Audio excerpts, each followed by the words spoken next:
There are mistakes that kill more beginner gardens than anything else. If you're making even one of these mistakes, your garden could be in trouble. Hey folks, even though much of the country is going through some horribly cold weather, I know a lot of new people that are starting their garden and even experienced gardeners are thinking about their garden. So this video is dedicated to all of you. And this video is about the mistakes that many new gardeners, and I'll be honest with you, even experienced gardeners make. So let's get to it, or let's dig in. One of the first mistakes that many new gardeners make is they start off too big. You know how it is. You get really excited about doing something and you go way bigger than you need to. Well, that's something that new gardeners do also. They'll till up a spot that's way too big, and then once they get everything planted, it's too much for them. Gardening is work. I know, it's fun, but gardening does take some work and commitment. You have to plant, you have to fertilize, you have to water. There are many different factors that will affect whether or not your garden is successful. And one factor that can hurt you is starting too big. I strongly suggest you start simple. Maybe a couple cherry tomato plants, a couple beefsteak tomato plants, maybe one or two pepper plants, and maybe a squash or zucchini. But don't go out and buy, I would say, please don't go out and buy 20 tomato plants and expect to be able to take care of them easily. Because, like I said, gardening can be work. It can be fun, but it can be work. Another mistake I see people making is they plant what people like me on YouTube are planting. Plant what you love.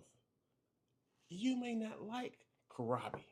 You may not like spinach. You may not like, I don't know, jalapeno jalapeno peppers.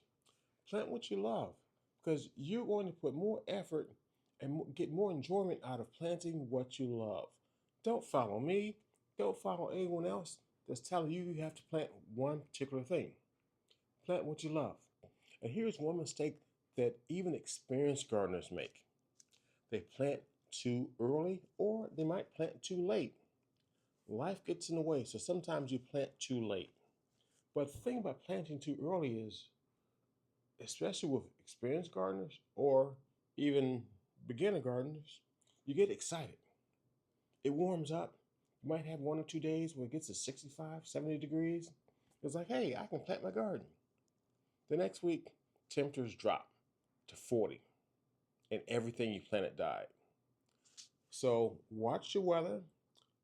Know your grow zone. Your grow zone will give you some idea of the temperature range that what where you live, what temperature range is going to be, and what your first or your last frost date is going to be, or even what your first frost date is going to be.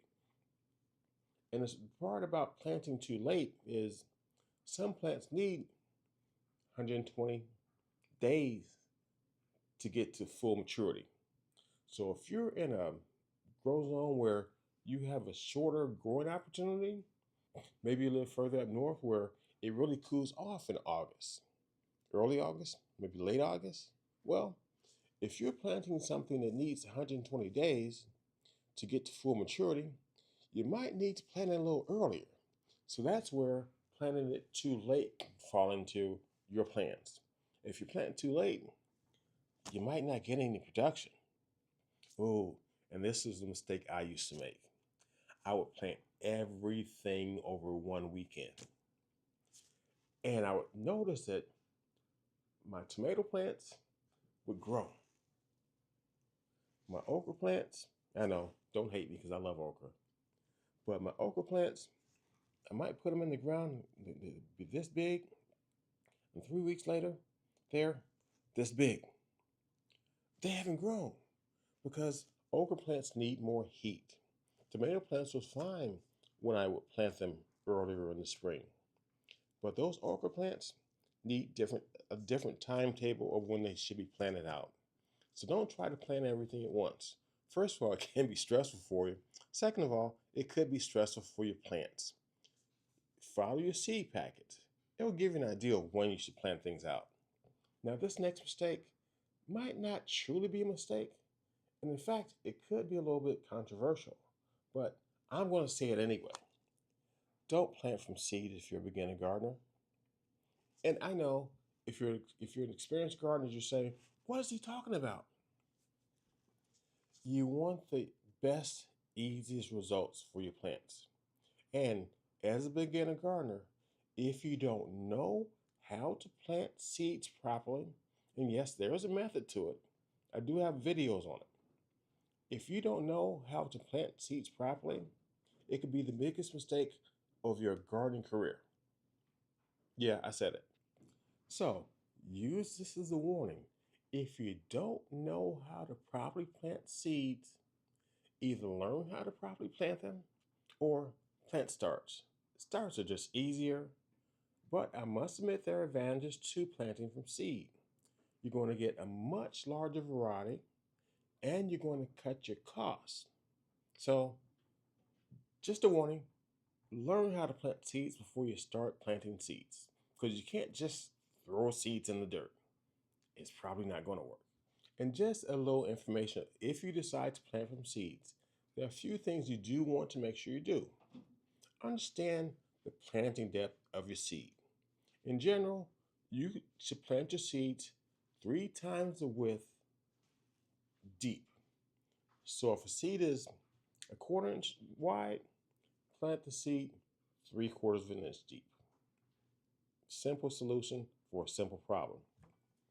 Something else, if you decide to plant from seed, keep your seeds moist. Avoid letting them dry out. I'm not saying soak them, but if the soil is moist, it's going to help your seed germinate. Your seeds need that moisture. And if you let them dry out, you can completely ruin all the seeds that you planted. So that's why I'm saying plant starts. But I'm not going to say don't plant from seeds. I'm just saying it's easier. And like I mentioned, look on your seed packages because that will give you some information on planting from seed. And it also often they will include information of where you should plant from seed, whether you're in northern grow zone, middle grow zones, or further southern grow zones. A lot of seed packages have like a little map with colors. So follow those directions, but there's much more. Another mistake that many gardeners make, not just beginner gardeners, but even more experienced gardeners, they will plant a sun-loving plant. And by sun-loving, I mean it needs 6 to 8 hours of direct sunlight a day. They will plant a sun-loving plant where it's only getting maybe 4 hours of sunlight, direct sunlight. Or they'll plant something like, and that's actually, let me go back. Examples of sun-loving plants would be, let's say, tomatoes, squash, peppers, things like that. Now, some plants do prefer some shade, like lettuce and spinach. They can go with under 6 hours of direct sunlight. In fact, often it's better because 6 to 8 hours of direct sunlight can cause these plants to burn up and die. And that's the last thing you want to do. You don't want to get discouraged by having plant failure. But let me tell you something. Sometimes plants fail. Don't get discouraged. Keep going because sometimes a plant's just a bad plant. Another huge mistake that beginner gardeners make, and yes, even experienced gardeners make the same mistake. They plant in poor soil, whether they're planting a seed or whether planting starts. You need to plant in good soil. And by good soil, that indicates that there are certain soils that are bad. So, in general, clay soil, sandy soil, rocky soil, those aren't great soil. So you need to put something in it to help it better, to improve it, to either improve the drainage, because clay needs more drainage, sandy soil needs less. And if you put the proper nutrients into your soil, you can turn bad soil into good soil. And if you plant your plants in good soil, your success rates grow up. Did I say grow up or go up? You figure it out because I don't know what I said. But yes, your success rate grows up. Yeah. That goes whether you're doing plants or seeds. because the seeds definitely need a better soil. And for me, my soil, when I'm planting seeds, it's not true soil, it's a seed starting mix. Because your tiny little seeds like peppers or strawberries or tomatoes, you can't just put those in regular garden soil or raised bed soil. That soil is too thick, too many things to block the seeds and prevent them from germinating. And you can buy seed starting mix or you can make your own. But that's the subject of another video. I'll put it up here or here at the end of this video. Hey folks, if you're enjoying this video, do me a favor. Take it, share it out with your family, your friends, and fellow members of the YouTube gardening community. It really helps the channel grow. Also, plant a seed and hit that like button. And you know, as a gardener, my most important season is harvest season. And right now, my most important harvest is you. So please hit the subscribe button and the notification bell. That way you'll be here next time I have something going on in the garden or in the kitchen. It's 25 degrees outside, folks. I ain't going out there to make a video. Quick question about growing from seed. If you're a new gardener, are you planning on growing from seed or are you going to plan on growing from starts? If you're an experienced gardener, are you planning on growing from seed or are you planning on growing from starts? Or maybe you're going to do both. Put it in the comments. I'd love to know what you're doing. The number one plant killer for most gardens is not what you think. It's overwatering. You see, many gardeners think that more watering means healthier plants, but it can be just the opposite because overwatering can help your roots from getting oxygen, which can cause root rot, which will destroy a plant. Often a gardener will see a plant that's wilting and think, I need to add more water. The fact of the matter is that deep watering less often is better than shallow watering every day. Now, I know many of you might be asking, well, how can I tell if I'm overwatering? How can I tell if I'm underwatering? How can I tell when I need to water? Well, you need to get the watering test kit. That's your finger.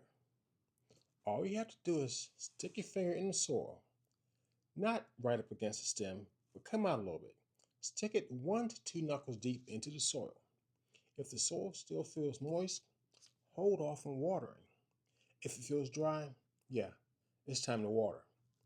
But if it feels soaking wet, oh, you need to stop watering altogether because you've been overwatering. Now, the reason this works is because often the soil on top will look dry, but if you get down into it, the soil is actually moist. So the only way you can really tell if it's time to water your plant is not by looking at it to see if it's wilting, but you need to reach down and see what's going on beneath the top levels of the soil. Now, it's going to be different when you're dealing with seedlings because the roots are so shallow. But in a certain, but to a certain extent, the same principles apply. You want to make sure that it's not completely dried out or soaking wet. So if you can keep up with the suggestions I made, you can have a successful gardening season, even as a beginner.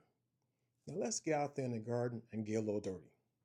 But wait for the temperatures to rise because it's cold out there.